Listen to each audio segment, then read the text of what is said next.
Know Your Well, presented by wellowner.org and the National Groundwater Association.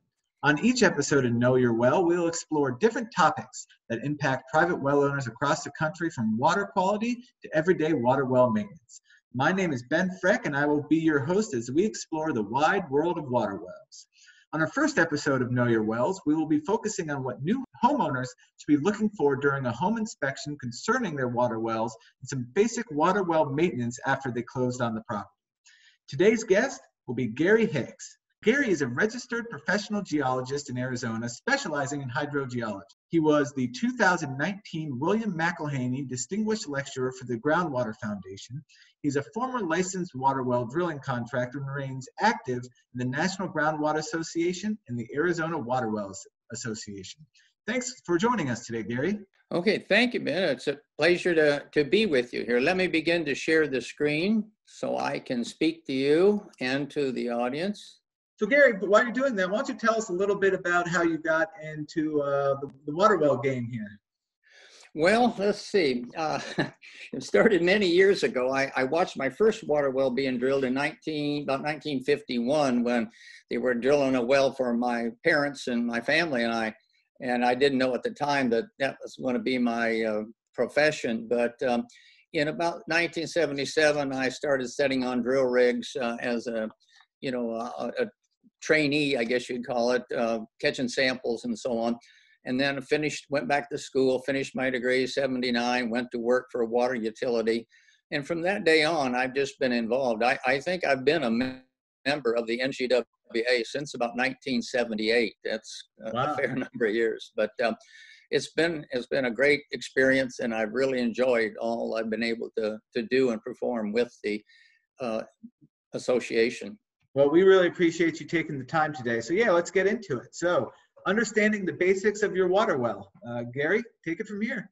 Well, thank you. Thank you, Ben, for the introduction. And thank you, everyone, for tuning in today to this first podcast that we're doing. Now, there will be some others that will come along, I believe, as Ben said, where we will delve into greater detail in other subjects than what we're covering today. But I took the assumption that many of the first-time well owners let's say it's someone that moved from California to the state of Texas, and they bought a property with a private water well. Well, everything is going to be different for them. So the first thing I'd say or ask them might be, did they have the water well inspected by a professional water well contractor or inspector, before they purchased the property? Because that would be a critical step to perform, because you need to know, just as much as you need to know what kind of a roof and a furnace and a fireplace and everything else you have, you need to know exactly what you're going to be getting with your well inspection. So for those who maybe have already purchased the home and have tuned in for this reason, if you can find your well inspection report and bring it out and watch this podcast, I think that will be helpful, because I'm going to try to explain many of the most important components that the inspector should have covered during those times, that before you purchase the property. If not, we'll bring you up to speed on well inspections at a later time. But for right now, I want to just make a statement that the first thing probably you ought to do for yourself is become familiar with the groundwater laws in your state. And it's a very big subject, a very deep one. We won't get into it very far with our podcast here, but just let me say that eastern states' laws about east of the Mississippi versus those on the western side, the basic principles of groundwater ownership can be quite different. Because let's say in California, the imaginary change that I was starting with, groundwater is a public resource managed by a state, or in the case of California, actually a county authority, rather than one state agency covering everything. But if you move to the state of Texas, groundwater basically goes with the land. So if you could just think of those two different aspects of what it is, and find out and be comfortable with it in your state. The other thing that I think is critically important is to know, whatever the laws are, that your well is properly registered, certified, or whatever they call it, recorded with the state or county that you live in, to make sure that you know your well is, and your water right perhaps, is of record for that state. That's a much bigger subject, but I want you to think about learning all you can for your state.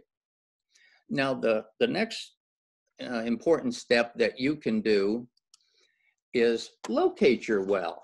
You need to know where it's at, and it might be very close, as in the Airbnb home on the left, or it might be out in the field some distance away. Sometimes in some states, water is where you can find it, and it might be quite some distance between the actual well for your property and where you're actually using it, the tanks and the other components. The other thing to look at while you're out there is to make sure that there is always vehicular access to the wellhead. As a water well contractor over the years, I ran into so many situations where unintentionally the homeowner built obstructions between the well and the access, the road, the right of way. And this made it terribly difficult and time consuming to get to the well. So I think it was quite important that you think about that. Always maintain vehicular access to your wellhead. What should they be looking for as far as for what a well usually looks like or will look like on their property? Well, in majority of the states, what we're talking about, the wells are completed with what we call a pitless adapter installation. And I'll have some photos of that in a minute, but basically it's just a piece of pipe. Some states it can be PVC, but normally it's sticking up out of the ground.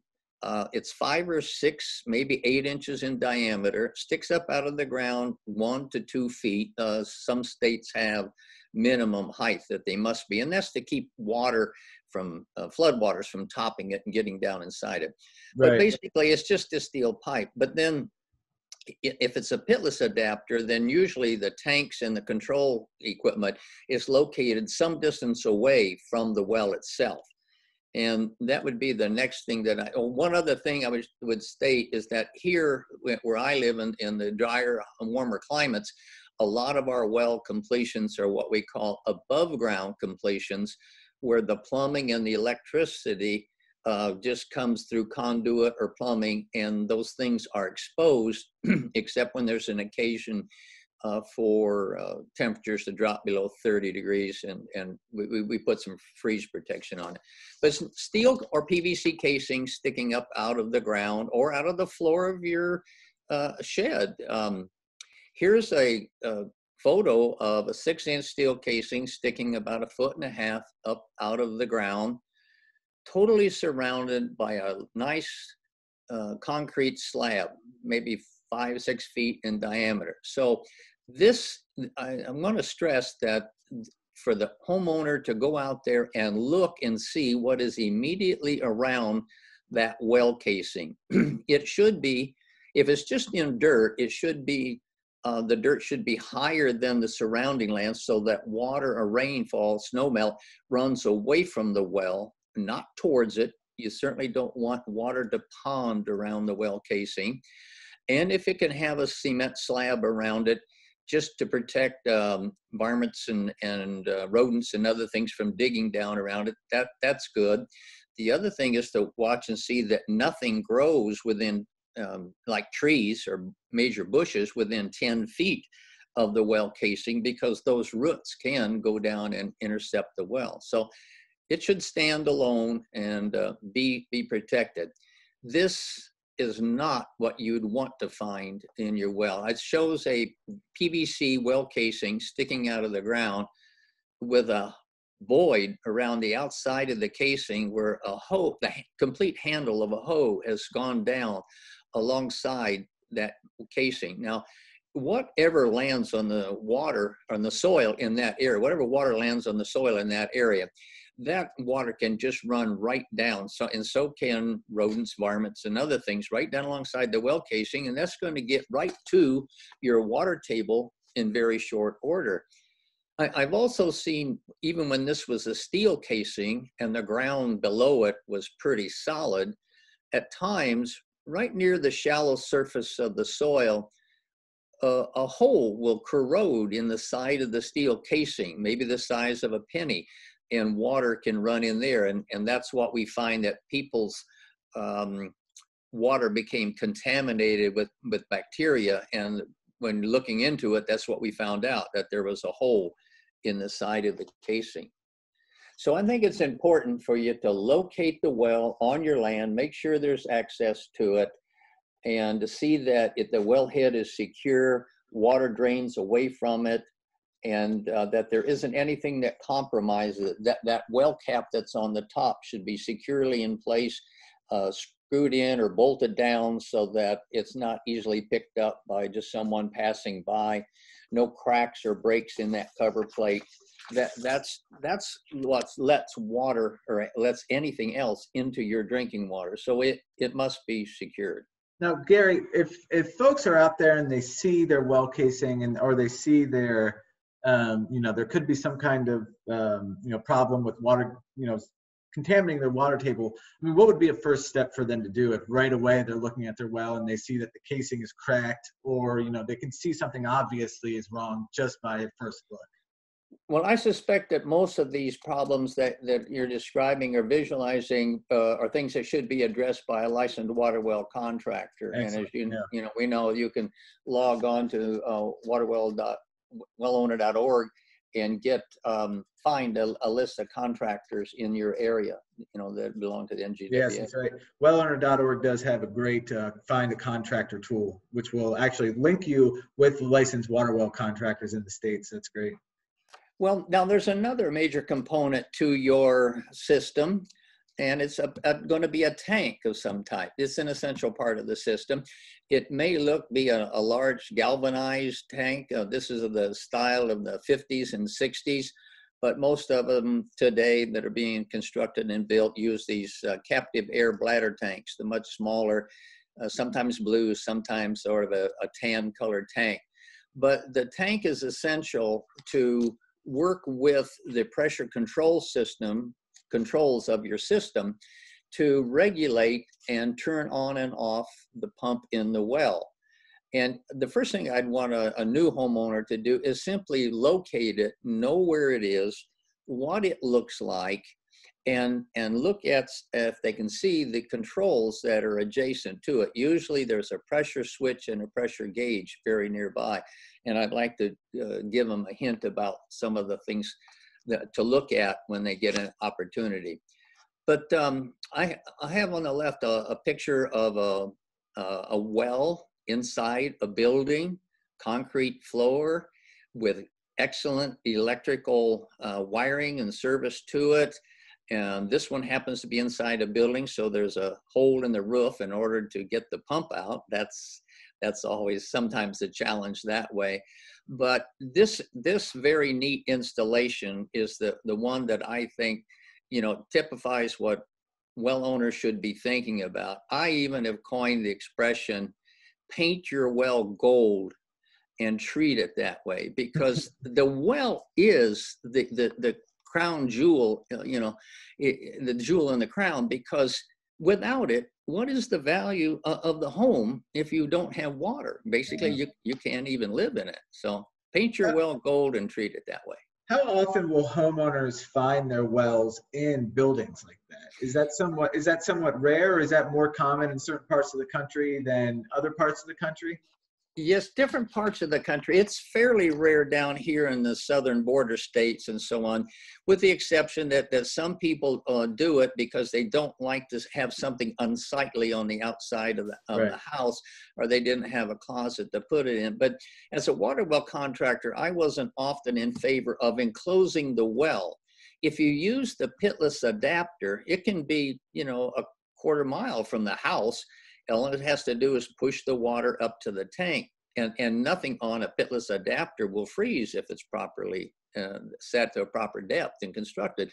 But when the pump is inside a building like this, then I have to get the crane on the outside close enough to the building and through the roof and then have a worker on the inside, and you can't see their hands or get his signals, you know, while you're working. So I'm not much in favor of that, but it is necessary sometimes. And in super cold environments, mostly the tank and controls are inside, even though the pitless adapter may be outside. Right, that makes sense. Now, the two or the key components that a homeowner should look at and maybe even look into is what I call the pressure switch. It's this little gray box that sits on top of the plumbing. And it's a factory-made device. Normally it comes on at a pressure setting, let's say of 30 and 20 pounds per square inch, and shuts off 20 pounds higher at 50 PSI. So there'll be a 20, 40, 30, 50, 40, 60, etc. Now, it's best, and I always installed a pressure gauge along with the pressure switch so that the homeowner can tell me what's going on with the system if they're seeing something wrong with it. And knowing what the pressure is in your system is a very good thing because that can tell you if everything is working right, you know, in the system. When does it come on? What PSI does it come on? What PSI does it shut off? And where do folks usually find that information about, you know, what their PSI, what the pressure should be in their system? Is there a universal for each system, or are most of them, are they different between each system? Yes, well, very good question, and let me try and explain that. No, there will be everything from the 2040 very low pressure system, because the people maybe feel that they don't need any more pressure than that because that they have maybe perhaps old and weak plumbing. Now, other people, nominal range might be 30, come on at 30 and go off at 50 PSI.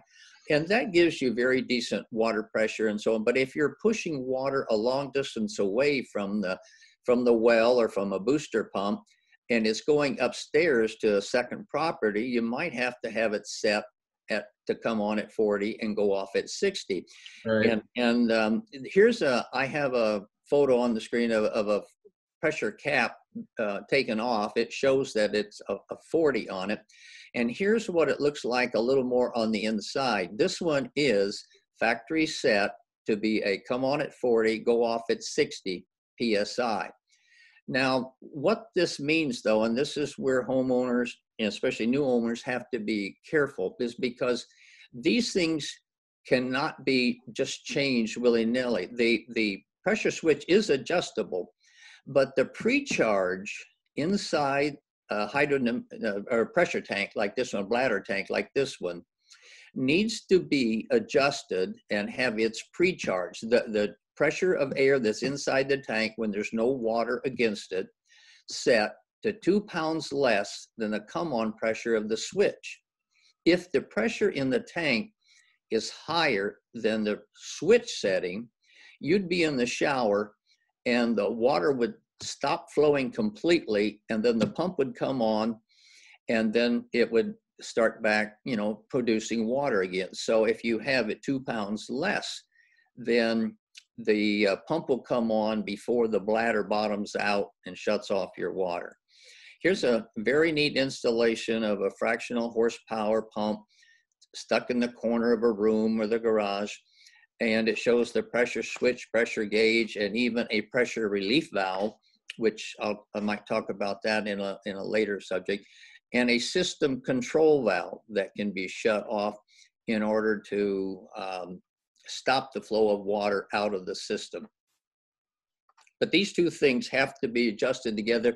If you're not comfortable with that, that's something that you should call a licensed water well contractor to look at or look into for you. And are there, I know I'm going to get into this a little bit, but in-home inspections and regulations, are there regulations, or do home inspectors like to see the pre-charge pressure at a certain place, or where the tank is placed at a certain place in the home? Well, very good question. And I do believe I always check the pre-charge pressure by shutting off the system briefly, draining off the water pressure that's in the system and checking the pre-charge, and then putting it back together, watching it, fill back up again, and making sure that it's shut off at the proper pressure. Right. I believe that's all part of a respectable water well inspection. The problem or the issue that we have there from state to state is that there really are no standards for who can be a water well inspector, what kind of report the inspector must write, Right. or what it must include. This is contrary to home inspections, septic tank inspections, and pest or termite inspections. They all have standards, but water well inspections are not, well, they're kind of catch as catch can. Right, right. Which is, I mean, we always talk about this. Could be as many as 50 million people on water wells in the United States. And, think that hopefully one day we can get some more kind of credentialing in place for these water well inspectors, maybe. I would certainly be in favor of that. I would like to see a standardization of some form of inspection report for one that the new first-time homeowner can understand, because if it's just a sheet of paper, 8.5 by 11 with a bunch of squares and boxes and a few comments on it, that's like interpreting, a listing of a home. Most of us just aren't that familiar with it. So right. There's room for improvement there. But in doing this tank pre-charge check, you must have no water in the system when you're doing it, and then build it back up again. Now, the other component of it that's closely tied with it is this pressure switch that I mentioned from time to time. And here in this photo, I can see that the pressure is high. It's 56 pounds or so, and the contacts are open. Now, this pressure switch has the full 230 volts running through it. Because there's 4 wires on it, and all 4 contacts are open. Now, homeowners need to be aware that this could be live voltage going through here when they take that cover off initially. If you're going to mess with this pressure switch in any way or attempt to clean the contacts between there, you've got to shut the electricity off while you're doing it. Just be safe. Yeah. These two things are the key components, the most elementary components of a private water well system. Now, the next component up the chain, you might say, of what's complicated or not complicated is the electrical controls and the motor controls and so on. The photo on the left shows a fractional horsepower starter control box. Possibly this one was even installed by a homeowner. I see some undefined wires going through there that are not in conduit. But on the right-hand side is another starter control box, and next to a well, a pitless adapted well. And I can see that the electricity is in conduit and properly wired. And this is what the homeowner needs to look at is your installation electronically safe? Does it follow the basic electrical contracting codes? Because states and counties do adopt codes for electrical service on new homes, on existing homes. But lots of times they don't come out and inspect water wells for some reason, or well modification work. A homeowner can do anything themselves, and it can be anything, And oftentimes, will your water well contractor also be the contractor installing your pumps and dealing with the electrical unit and the motor as well? Or do they sometimes subcontract with an electrician? Or is that usually all done by a water well contractor? Well, Ben, you brought up a very good point, and it depends on the state, because in some states, water well drillers do pump installations. In other states, there are water well drillers who don't put in pumps. There are pump installers who don't drill wells. And in some states, what comes to mind is New Mexico. The pump installer can only simply hang the pump in the well and can do none of the electrical controls unless they have an electrical contractor's license. Okay. So it's across the country. Like all things groundwater, it's a state by state issue.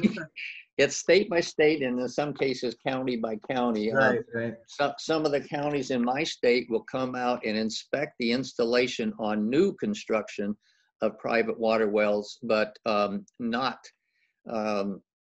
modifications or repairs or replacements and so on and so on. But at any rate, a homeowner should know where these components are, what they look like, excuse me, what kind of horsepower pump and motor they have in the well. And there are some of them have little red lights on them or green lights that tell them whether it's running satisfactorily or has an error message on it and so on. And if you can become familiar with that, and then you can get much better service when you call a pump contractor to come out and look at your well, if you can report some of this to them. See, some of this electrical service work is a little beyond some homeowners' capabilities. Others, if they have electrical experience in the background, can actually put a amp meter on their own pump and see that it's running properly. And that will go a long ways in self-diagnosing your well problems, especially if you're a long way out of town. And along that line is what I have always advocated is keep well data handy. So what I made for my customers was, here's a blank drawing of a pitless adapter equipped well that I would give to them, where we could fill in the various details in numbers and specifications and so on of what their well looked like, how deep it was drilled, where the perforations were and so on, kind of a detailed drawing, and it could be filled in with lots of additional information. Yeah, this is great. And I'd make this a PDF file available to anyone that would like one. In the same way with this installation record form, anytime I did a work on a customer's well, I filled out one of these and presented it to them. It gives them a lot of basic information in one area, inserted sometimes from time to time a photograph or two of what it was I worked on, because sometimes you're working on a property and the homeowner's not there. You want to communicate to them as clearly as you can what this form I could also make available to anybody that wanted to bring their own personal well records up to date. And I really believe that they should. But this, as I see it, is just about the beginning of what we could do for well owners. There's so many different types of installations around the country, and there's new equipment out there where tanks of this size, these bladder tanks, have been totally replaced by nothing more than a tank about the size of a basketball, because the pump and motor are being run at a variable speed to maintain a constant pressure. And I think I'll have to hold off on that concept. But if a new homeowner has found out that the well that they have and what they're looking at doesn't look like anything I've spoken about here today, then I'd be happy to go into it a little further or explain it more in the advanced, modern, technically modern equipment that we use on wells. Excellent. And of course, any homeowner who has further questions or would like more clarification on this, of course, we are always promoting wellowner.org, which has, numerous resources on well ownership, well maintenance, as well as, of course, to find a local contractor tool.